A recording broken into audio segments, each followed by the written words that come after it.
दुनियादारी एक तरफ है देखो दोस्त, और अंबानी जी के लिए हमारा प्यार एक तरफ है। देश की यंग जनरेशन के मनोरंजन का इंतजाम उन्होंने जैसे किया है, देवता तुल्य आदमी है। बात तो सही बोली आपने। अब अंबानी जी दुनिया के वो पहले इंसान है जो सच में सड़क से उठा के स्टार बना देते हैं इंसान को। जियो सिनेमास को उठाया और देखो ओटीटी प्लेटफॉर्म का स्टार बन गया वो। उनकी आईपीएल टीम भले ना जीती हो, लेकिन इसका मतलब ये नहीं है कि खुन्नस में आके गुद्दी पकड़ के पैसे मांगने लगे ना। फ्री में पूरा आईपीएल दिखाया है, और अब आईपीएल खत्म हुआ है तो एक ऐसी वेब सीरीज का दूसरा पार्ट आ गया है जो सच में इंडियन ओटीटी प्लेटफॉर्म का हीरा है। असुर का सीजन 2 जियो सिनेमास पे रिलीज कर दिया गया है, लेकिन उसमें एक ट्विस्ट है। इसमें अभी तक सिर्फ 2 ही एपिसोड आए हैं, बाकी रोज एक एक एपिसोड डाला जाएगा, यानी किश्तों में मारने की प्लानिंग है। 7 जून तक ये खेल चलेगा, जहां 8 एपिसोड की ये सीरीज रोज एक एपिसोड में आएगी। अब ये दिमाग वाला काम बताता है कि अंबानी जी मार्केट के लीडर क्यों है। पहले तो देखो, एक ऑलरेडी पॉपुलर वेब सीरीज को प्लेटफॉर्म पर लाए, फिर उसको फ्री में दिखाया। अब लोगों को अपने साथ एंगेज रखने के लिए रोज एक एक एपिसोड देंगे। उसमें भी ट्विस्ट ये है कि इसके साथ और भी कई सारे ओटीटी कंटेंट इसमें आएंगे। प्रीमियम सब्सक्रिप्शन न लेने वालों को भी पर एपिसोड 4 ऐड दिखा के भी पैसे छापे जा रहे हैं। मोटा भाई धंधे के पक्के आदमी है, अंधा पैसा छप रहा है। वैसे पैसा छापने से एपिसोड देखने के बाद हम ये साफ कह सकते हैं कि इसके मेकर्स ने वो फील छोड़ा नहीं है। पहले सीजन की ट्रेजेडीज से निकले कैरेक्टर्स अपने पास से कोप अप कर रहे हैं। अब जिन्होंने इसका पहला सीजन नहीं देखा उनको बता दूं कि इसमें कुछ स्पॉयलर्स हो सकते हैं, तो अगर उससे तुमको फर्क नहीं पड़ता तो आगे कंटिन्यू करना। बाद में ये मत बोलना कि भैया बउआ भाई स्पॉइलर मार दिए, लाल हो गया।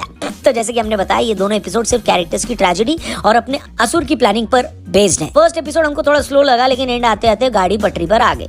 अपने पहले 2 लीड कैरेक्टर्स निखिल और धनंजय अपनी पास्ट और प्रेजेंट लाइफ से डील कर रहे हैं। दोनों को ही सीजन 1 में जो दर्द मिला था वो अभी तक देखने को मिलता है। अब इसी बीच कली को बुलाने के अपने मिशन में लगा असुर अपने कल्ट को बढ़ाता जा रहा है। लोग उससे जुड़ते जा रहे हैं। दोनों एपिसोड्स में दिखाया गया है कि मर्डर उसी तरीके से चल रहे हैं। कई खुलासे धीरे धीरे होने वाले हैं। अरशद वारसी यानी धनंजय राजपूत का डार्क साइड अब धीरे धीरे उनके कैरेक्टर में दिखने लगा है। वहीं सच की लड़ाई लड़ रही सीबीआई टीम असुर के ट्रेस पकड़ने में लगी हुई है, लेकिन उनके हाथ वही लगा है जो आरसीबी को पिछले 15 सालों से लग रहा है, मतलब घंटा।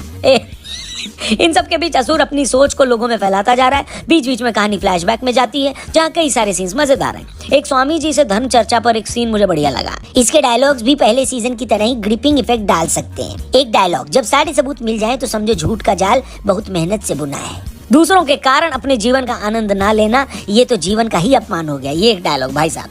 कर्म ही जीवन की कल्पना है। इस नए जीवन के साथ साधना में संघर्ष करें, तभी मुक्ति का मार्ग प्राप्त होगा। और एक डायलॉग, अस्वीकार करने के लिए स्वीकार करना जरूरी है। घाव तभी भरते हैं जब उन्हें स्वीकार किया जाए। क्या बात है, मतलब इसके डायलॉग्स और कैरेक्टर राइटिंग अलग ही लेवल पर है। हर सीन आपको सबूत देता है कि आखिर क्यों ये सीरीज इतनी पॉपुलर है। हर एपिसोड का इंट्रोडक्शन ही अंतः अस्ति आरंभ नाम से कोट होता है। इसका विलन पिछले कुछ सालों में आई वेब सीरीज में सबसे अलग और सबसे मजबूत किरदार है, क्योंकि इसकी लड़ाई लोगों से नहीं, सीधे भगवान से है। ये एक ऐसा साइको है जो धरती के सारे अच्छे लोगों को मारकर भगवान को विवश कर देगा कल की अवतार लेने के लिए। सोचिए, उसकी शक्ल भी ठीक से दिखाई नहीं देती, लेकिन वो सिर्फ अपनी सोच से आपको इंप्रेस कर देता है। इसके पहले सीजन के डायलॉग्स ले लीजिए। अनंत अंधकार ही सत्य है, लगाव ही पीड़ा है, करुणा ही क्रूरता है, अंत ही आरंभ है। और एक डायलॉग, कब तक लोगों से उम्मीद लगाए बैठेंगे, उम्मीद सिर्फ इंतजार कराती है, सच्चाई नहीं बदलती। एक और डायलॉग, मनुष्य का स्वभाव है संघर्ष, सहयोग नहीं।